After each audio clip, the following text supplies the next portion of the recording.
What's good, YouTube? It's me, your boy Squiddy, back with another video. I want to talk about some cards that might actually go up in value with the release of the ban list. Now, we know the ban list hasn't seen the light of the earth yet, but we're probably going to get it, I would imagine, either, if not this Monday, then the following Monday after the next weekend, because generally we do actually get a new ban list for the national season. If you guys have been kind of following along, generally around this time in the history of the game, we do get an actual new ban list. So at least for the North American and the Euros, we actually do play a semi-new format. Now, there's some cards in here that you guys might find some controversial, but let's dive in. At the beginning, I want to talk about KASHTIRA FENRIR. You guys are probably going to think this is a little controversial because the fact that KASHTIRA is probably going to get hit is very likely, right? It's the best deck by a margin right now. They're probably going to neuter it some way in some capacity. However, KASHTIRA FENRIR is really, really cheap right now. Like, the ultimate printing is like $40 USD for an OTS ultimate rare that can be splashed in basically every main deck and side deck. I think that's a little low, and the only reason it's so low is because people are expecting KASHTIRA to get hit, so everyone's trying to move their stuff. But I think ultimate rares of FENRIR are a good keep right now because of the fact that the deck might not actually get hit as bad as you think it is. Now, in the OCG, don't get me wrong, they have one field spell, one unicorn, and one FENRIR. However, in the TCG, it's a little different. There's a chance that they would go after Birth instead, because typically they tend to hit, like, we tend to hit our decks a little bit harder for the actual problem cards as opposed to the OCG, which tends to hit more consistency. So if FENRIR actually goes to 2, or if it stays at 3, then the ultimate rare is going to shoot up in price, and we're probably going to see it around 80, 90, maybe even more dollars per copy. And even if it goes to 1, I still think $40 is the bottom of the barrel cheap. It will not get any cheaper. And as a 1 copy, it can still be splashed. There's still a lot of utility. Guys, you have to remember that it doesn't just search itself. We can also search other cards. For example, the KASHTIRA Tearlaments in the Tearlaments deck, which is also very, very powerful. So this is still going to be splashed in a lot of decks. I could see Tearlaments making a resurgence after the ban list, after KASHTIRA Risehard is knocked out of the format. So KASHTIRA FENRIR is going to be played a lot again, and the minute that happens, the card is going to go up in price. So guys, pick up the ultimate rare copies if you can right now. If you can't afford those, pick up the ultras because they're all super, super cheap. You can get the ultras for like $20 if even. So after the ban list comes out, I think people are going to realize the strength of this card, and then they're going to go up in price again when the demand goes up. So definitely pick up the KASHTIRAs. Next, let's talk about the dinosaur stuff. We're getting a new Wild Survivors pack next week that includes some new dinosaurs, and typically Konami has been known to be generous on their ban list for archetypes that they want to push in sales with their new packs. And that means that Miscellaneosaurus might actually see itself at 2 or 3 copies again. Now, in the OCG, it's already at 3 copies, and they also have 3 copies of Oviraptors. So more or less, dinosaurs are actually at full power in their metagame, but they're not doing anything. I mean, I know they have Max C, but you have to think that, you know, like, they have Miss at 3 still. In a nutshell, it's not that broken as it seems. The power crept in Yu-Gi-Oh! Has been so power crept that now that Miscellaneosaurus is not as impactful as it previously was. So we could actually see this card go up. So if you guys want to pick up like some gold rare copies, I think it's a good idea to do that now, along with some fossil copies, foil copies of Fossil Dig, because this is another searcher. We're getting the new dinosaurs that actually pop stuff. And also Lithogasm is at 3 somehow. Like, this slipped under the radar. I didn't even know this card was at 3 until I saw another video. So I'm like, holy crap. You know, like, this card is actually really, really cheap right now. There's only like 1 or 2 printings. So if Miscellaneosaurus come back to 3 and people are playing Lithogasm again, the minute that deck does well at some events, and all these cards are going to skyrocket because they're older cards. Now, even if Miscellaneosaurus doesn't come back to 3, there's still some hype with the dinosaur cards. So I think it's a good idea to pick up some dinosaurs if you haven't already. And then the minute that dinosaurs do semi-well at like a regional event or higher, then these cards are all going to go up in price and fluctuate as the demand goes up, because we know that the North American TCG market loves to buy things out.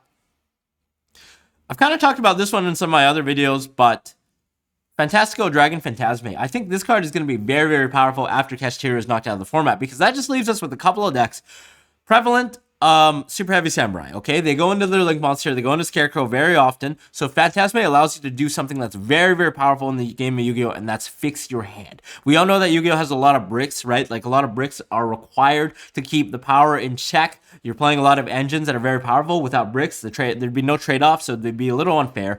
Now, Phantasmay allows you to fix that, return your bricks like Cyframe Gear Driver, and it also allows you to fix your hand when you draw multiples of a hand trap that cannot be used. So when you draw like Ash Blossom, you can put back multiples. You can also draw into your other hand traps. It puts a body on board that's 2400 that threatens a lot of things like Spell Canceller, and it also stops Baron. So when they go Baron, try to pop, you can chain the effect of Phantasmay to negate and then it baits out the Baron, so you're getting so much value off of one card, not even thinking about fixing your hand, you're already going +1 on this exchange. And then there are other decks like Mathmech that might also allow you to draw 2 to 3 cards even, so I think this card has a lot of utility after the metagame settles with KASHTIRA gone with the ban list, as we're suspecting that might happen.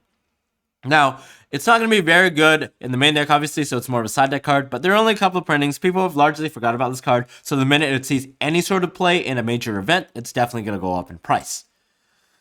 Okay, what else? Let's talk about, well, we previously talked about FENRIR and tier limits. I think Primeval Planet PERLEREINO might actually go up in price after KASHTIRA Rise Heart is gone.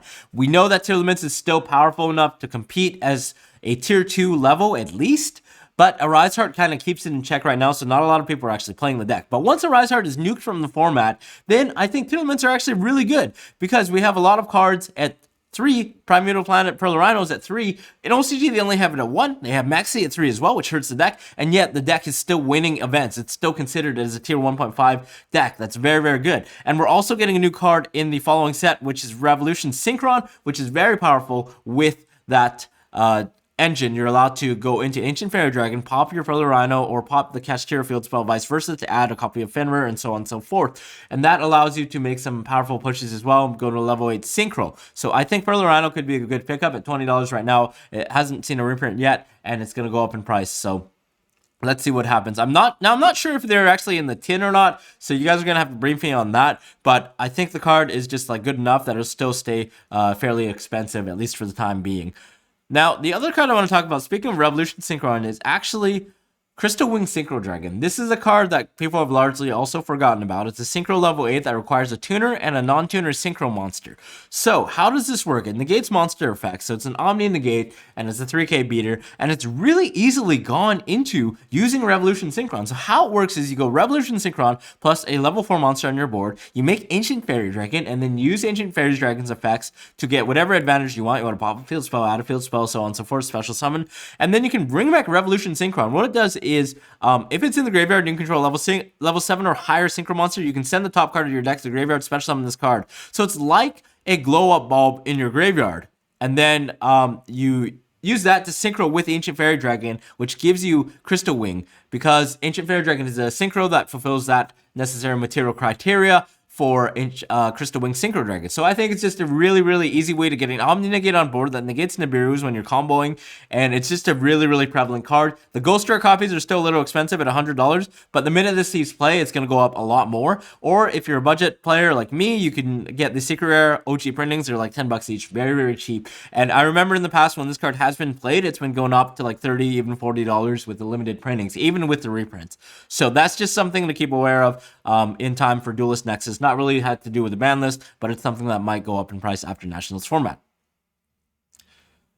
I also want to talk about the Libromancers. Libromancer Fire and Libromancer Geek Boy are very, very cheap. They're a couple of dollars right now, because what's happening is Wild Survivors is coming out in a week, and we're getting a new ritual monster archetype called the Nouvelles, which is a French-themed cooking that incorporates Hungry Burger into their theme, which I think is freaking fantastic, because I happened to play Hungry Burger at the Nationals last year in my Libromancer deck. So I know this deck is probably not going to be competitive. However, it's a very meme-worthy deck. A lot of content creators, a lot of people are actually going to try and meme with it because it includes the iconic Hungry Burger. And now the minute this actually sees some play at some event, it doesn't matter if it's not going to top, but people are going to want to pair them with things like the Libromancers, which are actually free. They're a lot better, in my opinion, than the other guys, the Pensaplume and the Chalice Slime, the Incantations, because these cards actually allow you to use your extra deck, and because emergency teleports at 3, so that's really powerful. You're allowed to emergency teleport into a Libromancer Geek Boy,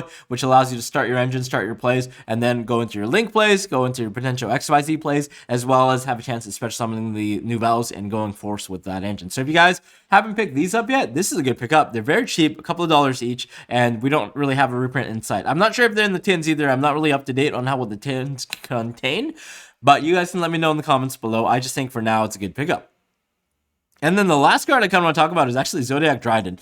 This card might not ever see the light of day again. However, it's a fan favorite. And as we all know, Konami is really, really, they love like catering to the fans a lot of the times in the ban list. They brought back things in the past, you know, in the OCG, they brought back Engage to 2, they brought back Akari to 3. They know that we love certain decks, right? They've even brought Seer and Graph to 3 because everyone loved Burning Abyss. So at some point, they might actually unban Zoodiac Trident again, but keep Barrage banned, especially now that Tri-Brigade have been largely crept out of the metagame. So the power crept, I think, is good enough that Pure Zoo might actually make a resurgence, right? Like, if we're able to put in a Rise Heart off one card onto the field, then why can't we have Zoodiac Trident? Like, does it really matter to that extent? So there's a chance that they might actually bring this back eventually. Maybe this ban list, maybe not, but sooner or later, I think there's actually a chance. And these are really cheap. They're like a couple of dollars for the secret rare printings. There's an ultra rare printing as well.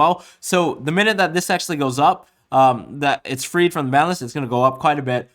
So I think it could be a good pickup. If you guys have some, if you're trading binders looking at locos, if they have one, just pick this up. Or if they have one for a couple of dollars, why not? You know, use your store credit and just pull in and get a couple of copies, because you never know. It's a fan favorite, and Konami kind of likes catering to the fans in that aspect for the ban list.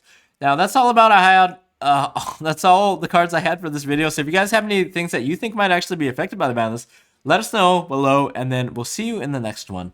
Bye-bye.